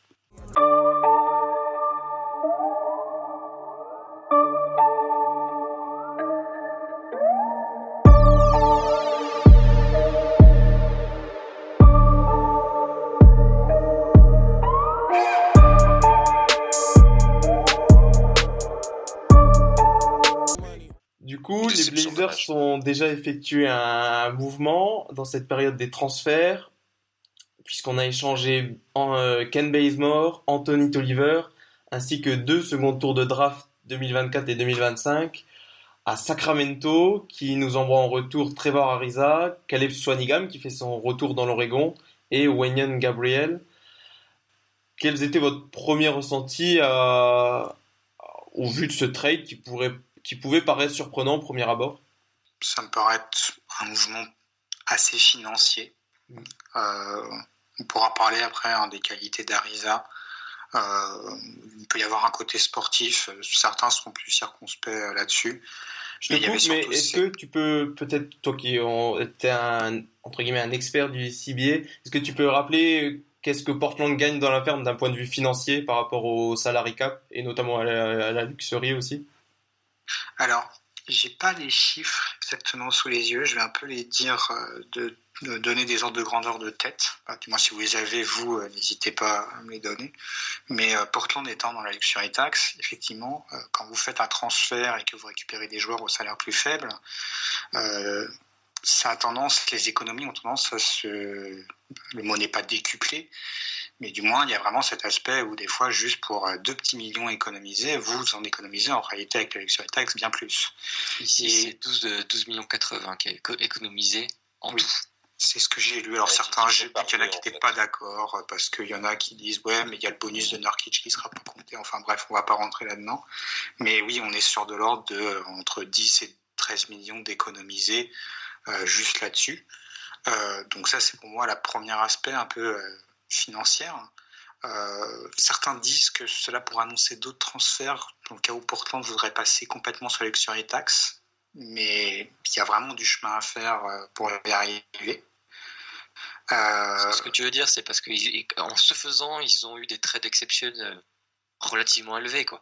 Dans lesquels... Alors ça c'est plutôt le deuxième aspect. Okay. C'est là on va voir un peu, parce qu'on sent Portland dans ce mouvement-là, il y a un peu ok, d'accord, tu économises, mais c'est vrai que de l'autre côté, tu as ces fameuses trade player exception, où justement, là, on parlait de l'écart de 6 millions qu'il y avait entre le contrat de Bazemore et de l'autre côté, le contrat de Ariza. Bref, j'ai plus les salaires, mais vous avez cette différence-là.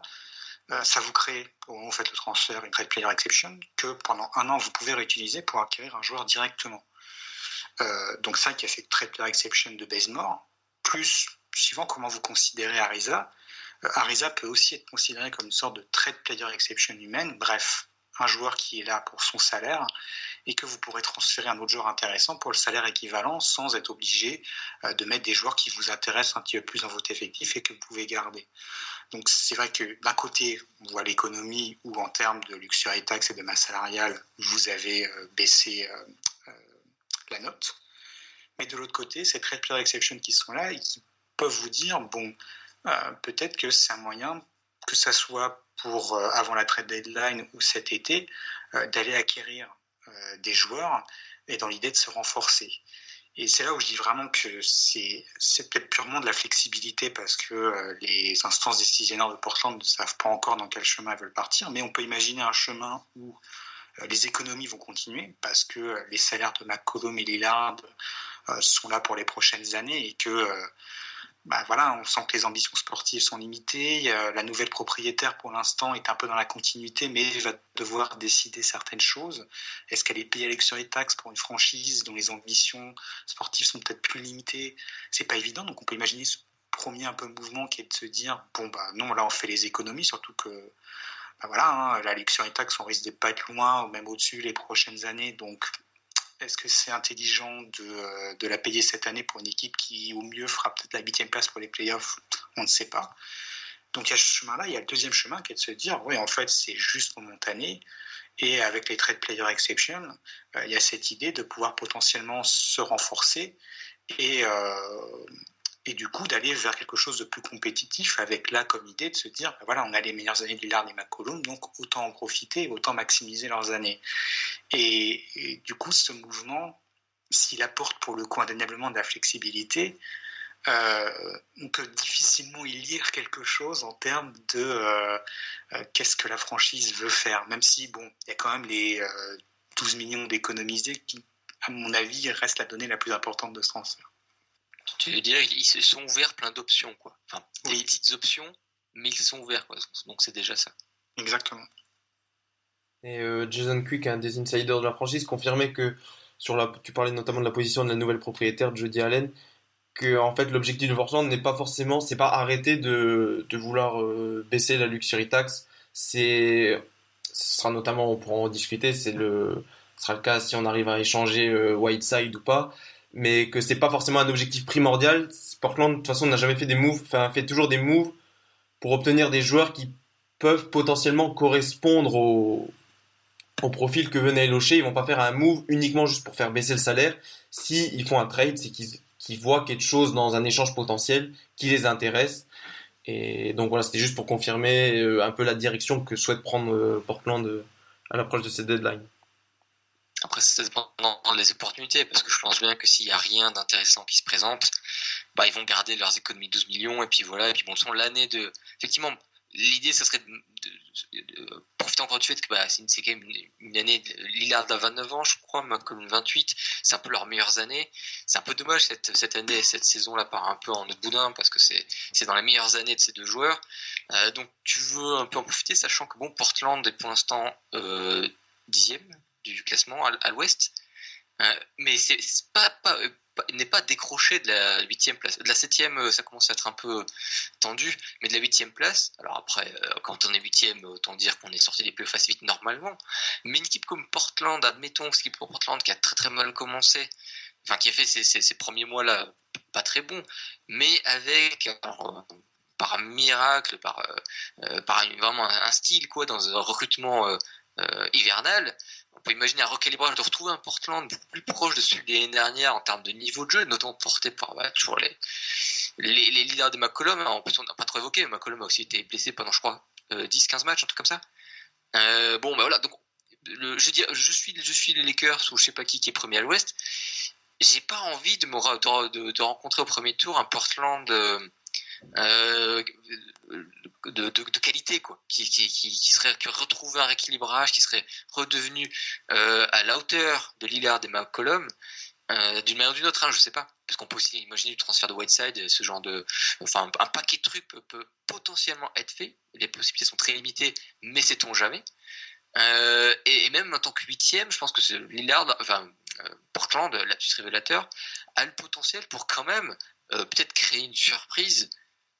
C'est rare, mais c'est déjà arrivé qu'il y ait ce genre d'upset.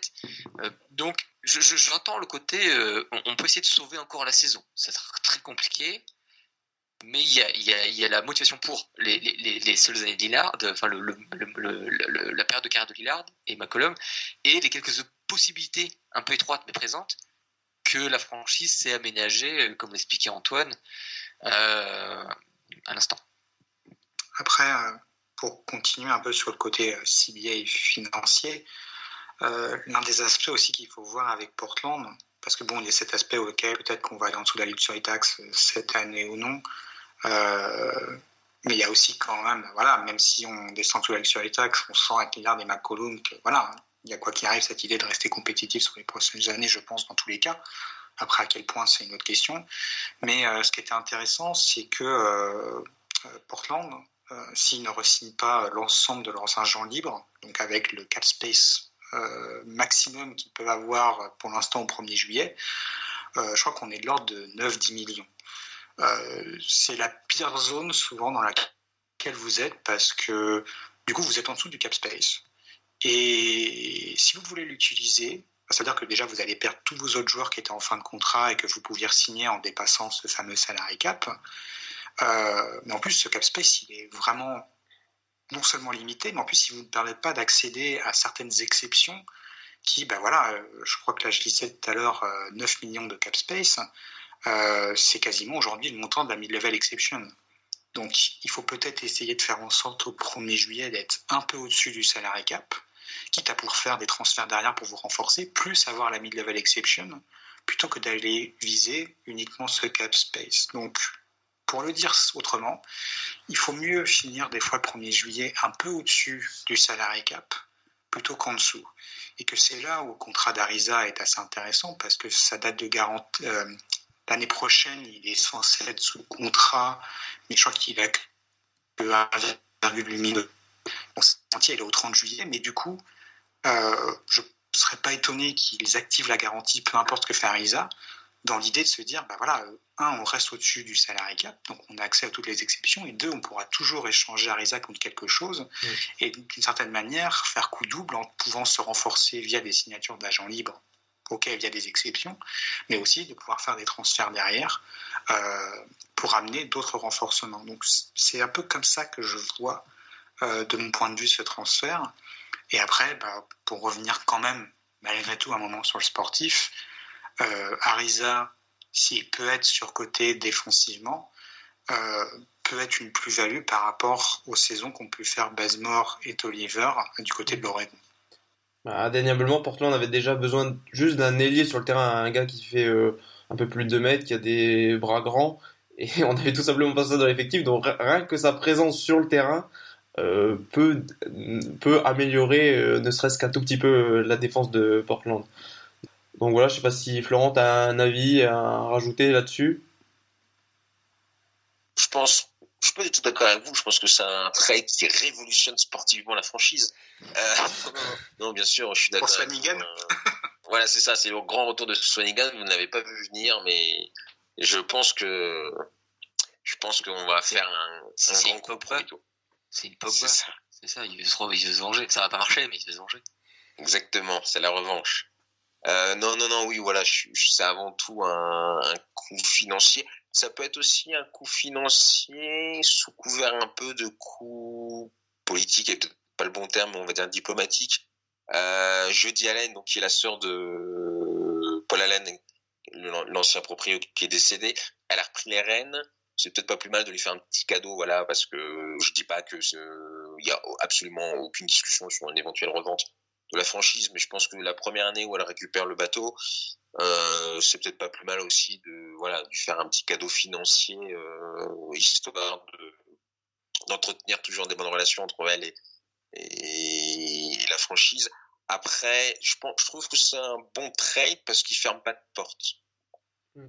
Ce qui est toujours utile, c'est-à-dire que pour l'instant, Portland est un peu en mode attentif sur ce qui peut éventuellement, sur des opportunités qui peuvent arriver. Et avec ce trade, il se ferme aucune porte, donc c'est plutôt bien joué. Et puis l'arrivée d'Ariza peut pas faire de mal. Ça dépend si on récupère celui de Sacramento ou celui des années précédentes. Mais pour l'instant, il fait une arrivée tonitruante. Mais voilà, il fera du bien déjà parce qu'on avait besoin cruellement de jouer à son poste, ne serait-ce qu'au niveau de la rotation pure, comme vous l'avez dit à la fin. Donc voilà, je pense que c'est plutôt un bon trade, inattendu, on l'a pas vu venir en tout cas, mais voilà, ça prouve aussi, je pense que Bazemore, voilà, ils y ont pas cru, donc ils ont eu l'occasion de le faire partir, donc voilà, je pense que c'est ça, mais on verra bien après ce qui se passe jusqu'au 6 février. Oui, 6 février, je crois que ça fait un trade deadline, même si je pense qu'il se passera rien. Ça va être difficile de bouger le contrat de White. C'est la priorité d'essayer de bouger potentiellement Whiteside pour récupérer quelque chose. Et est-ce que peut-être Nico ou Antoine, vous avez peut-être une idée potentielle d'une équipe avec laquelle Portland pourrait peut-être essayer de négocier pour refiler Whiteside, même si on sait que ça va être compliqué? Ou peut-être pas forcément avec Whiteside, mais de cibler peut-être une cible potentielle qu'on n'a jamais évoquée. On a souvent évoqué des Otto Porter Junior, ce genre de joueurs-là pour venir à Portland, mais on sait que rarement je trouve les joueurs qui sont annoncés très tôt dans des rumeurs de trade sont rarement ceux qui viennent à Portland. Portland fait souvent un peu en toute discrétion c'est les échanges avec les équipes, donc c'est peut-être un joueur qu'on n'a jamais évoqué dans des rumeurs. J'ai pas trop réfléchi où pourrait être Whiteside, là, comme ça il y a Cleveland en échange avec Kevin Love qui me paraît être faisable. Alors j'ai pas vu à quel point dans les modalités techniques du transfert si c'était faisable, mais j'ai dans l'esprit que c'est 2 gros contrats, que Cleveland serait pas contre de se débarrasser de Kevin Love, enfin d'échanger le long contrat de Kevin Love contre un court contrat de Whiteside, et que parallèlement Portland serait peut-être intéressé par un peu justement de retrouver un espèce de talent offensif qui justement colle avec le jeu de Lillard McCollum, donc Love avec ce côté passeur, intelligent et shooter, qu'on peut très bien imaginer là. Après, l'action défensive est pas du tout arrangée, bien au contraire. Mais c'est un pari, je ne crois pas que je le tenterai moi personnellement, mais je peux entendre qu'il y ait au moins la réflexion. Et puis comme il n'y a pas 36 000 endroits où on est Whiteside, après Whiteside on laisse terme son contrat et c'est pas grave, c'est pas une obligation de le bouger quoi. C'est vraiment si y a une opportunité intéressante qui se présente, et comme dit j'en ai pas beaucoup en tête, je pense que plutôt alors après il y a peut-être des choses auxquelles j'ai pas pensé parce qu'on n'a pas trop, j'ai pas trop préparé la question, mais par contre sur les trade exception, alors ma maîtrise est un peu érodée de trade exception, mais c'est pour faire un transfert sec en fait, juste un joueur qui a le contrat qui est rentré dans cette trade exception, donc et je crois qu'elles ne sont pas cumulables, hein, vous me corrigez, mais donc celle de Bazemore qui est la plus intéressante, qui est à 7 millions. Je regarde un peu qui c'est qui touche pour 7 millions. Il y a peut-être des petites tentatives pas inintéressantes. Alors je mets pas Bertans parce que je pense que ça va être très compliqué à voir, mais des joueurs qui sont pas forcément, ou soit qui sont pas très voulus par leurs équipes mais qui sont intéressants, ou alors dont les équipes visent autre chose. Je pense à alors si on veut rester dans le côté un peu délire, Carmelo Anthony et les scoreurs, on a déjà parlé par cœur, mais je voyais plutôt un Nemanja Bjelica de Sacramento. Je sais pas trop où ils en sont avec eux, et on comprend bien que à Sacramento ils se posent des questions sur quoi faire avec leur équipe. Voilà, je descends encore un peu. J'avais vu il y a peut-être tenter un pari Mohamed Bamba, qui pour l'instant serait une espèce de Whiteside bis, mais plus jeune, avec peut-être du potentiel, et pour l'instant moins cher, donc avec un avenir peut-être plus intéressant, et qui coûte pas très cher à tenter. Est-ce que Aaron Baines Phoenix serait prêt à le lâcher contre des choix de draft, ou même peut-être des jeunes, hein, vous parliez de... Je peux t'interrompre? Non. Vas-y. tu serais prêt à transférer pour un pivot avec, je ne sais pas si on a une date de retour précise, mais avec des Nurkic, même potentiellement Zach Collins, dans ces rotations-là d'ici quelques mois. Disons que ça me coûte rien. Enfin, tu parles pour Bamba, hein, tu es en train de parler. Je pense, c'est ça? Sur l'ensemble, je veux dire, tu as déjà des joueurs à ces postes-là, prometteurs dans le cas de Collins, qui s'est déjà révélé être très bon avec Nurkic. Est-ce que, je sais pas si on en a parlé pendant l'émission, mais voilà, on a cette équipe avec beaucoup d'arrière porteurs de balles. On l'a dit, il y a des rotations au niveau intérieur. Souvent, c'est une équipe qui a vécu et mouru par ses ailiers. Est-ce que le renforcement ne devrait pas être des ailiers plutôt qu'un intérieur, sachant que tu dis que ça coûte rien? Oui et non, parce que, d'accord, Whiteside, faut pas oublier que son contrat est expirant à la fin de l'année, mais que c'est pas pour autant que les soucis de luxury tax ne traîneront pas les prochaines années non plus, quoi. C'est souvent un peu la limite qui est donnée avec Love, où faire un truc Whiteside Love, ça marche. Mais derrière, grosso modo, vous vous engagez à payer une luxury tax assez salée, voire peut-être même la repeater tax sur les années à venir. C'est pas rien, quoi. Le truc là, il y a un vrai côté qui tout double. Et c'est pour ça que je dis que moi, je le ferai pas. Mais si tu veux chercher du gros talent, avec les moyens que tu as, c'est un peu la seule option qui me vient à l'esprit. Après, sur le côté un pivot, là, parce que c'est surtout les joueurs qui ont ce contrat, qui est rentré dans le trade exception, il y a surtout des pivots. On sait que la dévaluation des pivots actuellement se voit là notamment. Et si tu veux renforcer quelque chose avec cette réflexion, tu vois, effectivement, j'aurais bien aimé trouver du poste 3-4 comme ça, mais là je descends un peu. T'as du Mike Scott, mais bon, je suis pas très très serein à l'idée de le recruter. Et en plus, je suis pas sûr que Philadelphie. Je pense que Philadelphie veut quand même garder un peu ce genre de joueur-là. Voilà, je trouve pas trop d'options sur les postes préférentiels à moins de 7 millions pour un échange. Par contre, j'ai pas mal de pivots. Il y a même Alex Len qui pourrait être pas inintéressant. Alors, ce serait, du coup, comme tu le dis, sauf pour Bamba, où il y a un côté un peu long terme, mais ce serait vraiment pour essayer de sauver cette année ou d'essayer de bricoler quelque chose pour tirer quelque chose de cette année. Après, je descends encore un peu dans la liste, mais là, il y a peut-être d'autres paris sur les ailes. Il y a du Reggie Block, je crois que j'ai du Wellington. Il est peut-être un peu trop cher, Wellington, je sais plus. Mais là aussi, on n'est pas dans ce qu'on veut. Concrètement, j'ai pas d'option pour ce qu'on veut de côté de Portland. Mais je n'ai que ces solutions un peu de bricolage. Stan Johnson, ça peut se tenter. Je me permets. Marvin Williams, peut-être, non? Qui ça?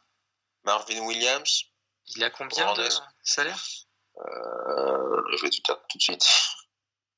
Marvin Williams, pourquoi pas? Après, pour moi, ça dépend des ambitions de la franchise vis-à-vis de Zach Collins. Est-ce que Zach Collins, on sait que ça n'a jamais été très clair, il a plus joué en poste 4 qu'en poste 5 jusque-là, mais qu'on peut imaginer que c'était aussi parce qu'il était encore frêle et qu'il est en train de gagner du muscle. Marvin, il a 15 millions. Je crois pas trop. Après... Pardon, ouais. Non, j'allais dire que Collins, c'est vrai que j'avais un peu l'esprit qu'il revenait dans plus longtemps que... Enfin, il revient quand même que, je crois que je vois, c'est plutôt mars. C'est quand même dans longtemps. Est-ce que ce sera pas trop tard? C'est minimum même, parce qu'en fait, ils vont réévaluer sa blessure au mois de mars. Donc, ça pourrait traîner un peu plus longtemps. Et Nurkic, on a une date à peu près? Il y a que des updates à chaque fois, mais en fait, la franchise communique pas de date. Ils veulent... En fait, là, ils ont bien raison. C'est pas en fait, il fait à chaque fois pour préciser, à chaque fois en fait, il enchaîne les séances d'entraînement et après il le laisse en repos pour voir comment son corps réagit dans sa globalité, plus au-delà de sa blessure. Et donc, en fait, ça dépendra. Ils disent aussi bien qu'il peut revenir avant le All-Star Game comme bien après. Je pense qu'ils ne savent pas non plus vraiment sur quel pied danser. Ils veulent pas prendre de risques, surtout. Ils veulent pas prendre de risques, quoi. Voilà, surtout au vu de la saison, ça sert à rien de faire revenir Nurkic s'il y a aucune ambition et donc voilà, ils vont prendre tout leur temps et c'est mieux ainsi. Cedi Osman serait un joueur qui pourrait être intéressant à récupérer. Ah, tout à fait. Je sais pas si Cleveland le lâchera. Moi, je pense qu'ils en font. Je pensais aux ailiers, la situation du côté de Denver.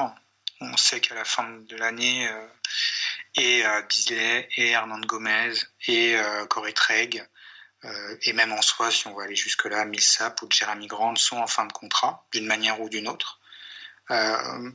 Pourquoi pas les chercher? Je sais que c'est dans l'ensemble, il y a des joueurs que j'aime bien là-dedans, qui ont cet équilibre plus ou moins suivi. Ça dépend de chacun.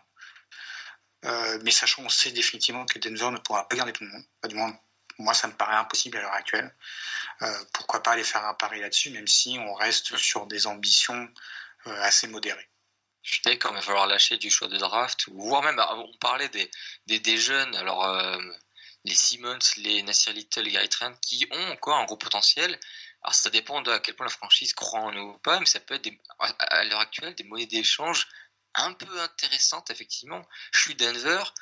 Je sais, comme tu l'as dit tout à fait, Antoine, que je pourrais peut-être pas garder Bisley, Craig et Hernando Gomez, tout ça, donc il faudra que je fasse des choix.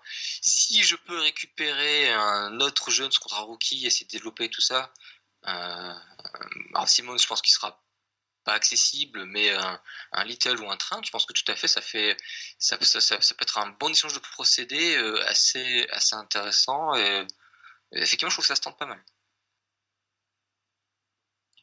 On peut peut-être conclure cet encadré sur la trade deadline. En tout cas, ce qu'on peut un peu dire en conclusion, c'est que Portland ne misera pas tout sur cela. Comme on l'a dit, s'il y a une opportunité qui se présente, ils la saisiront. Mais sinon, ils patienteront la saison prochaine avec les retours de Nurkic, de Collins et même de Rodney Hood qu'il faudra pas oublier. On aura un tout petit peu de cap space pour une fois, même si bon, ce sera aussi difficile de cibler parce que la free agency 2020 est assez pauvre, notamment en ailier. Après, la free agency, c'est pas la spécialité de Portland. Non, mais en plus cette année elle est vraiment mauvaise. Petit marché, beaucoup de taxes en général, on n'est pas ce qui excite le plus. C'est clair. Donc je pense qu'on a déjà bien discuté. L'effet écho des parquets s'est révélé à la hauteur de sa réputation. Voilà, c'est ça. Donc dans les mauvaises choses et les bonnes choses. Non, mais là, combien est le record de durée de l'émission? Chez nous, ça doit être. On a fait 1h30 le deuxième épisode, je crois, avec Tom de Dunk Hebdo. D'accord. Donc c'est petit pour vous. C'est une intro chez vous.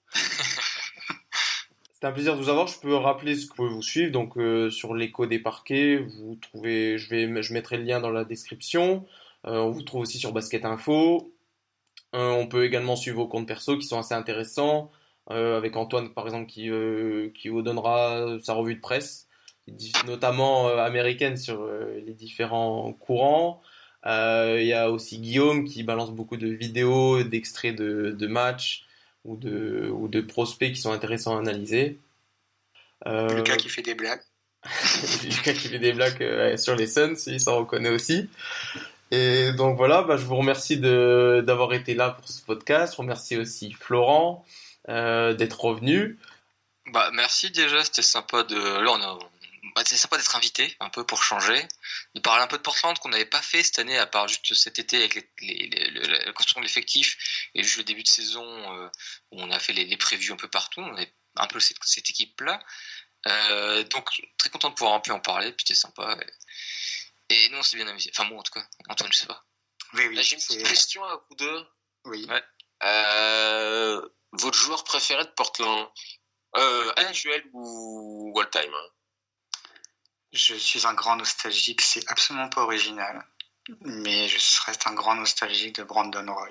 C'est pendant un moment, à une époque où, parce que j'ai vraiment été fan des Suns, de Nash et compagnie, et je me suis dit qu'à un moment, je deviendrais fan des Blazers. Mais en fait, c'était l'époque où je me détachais un peu de ce côté fan, malheureusement.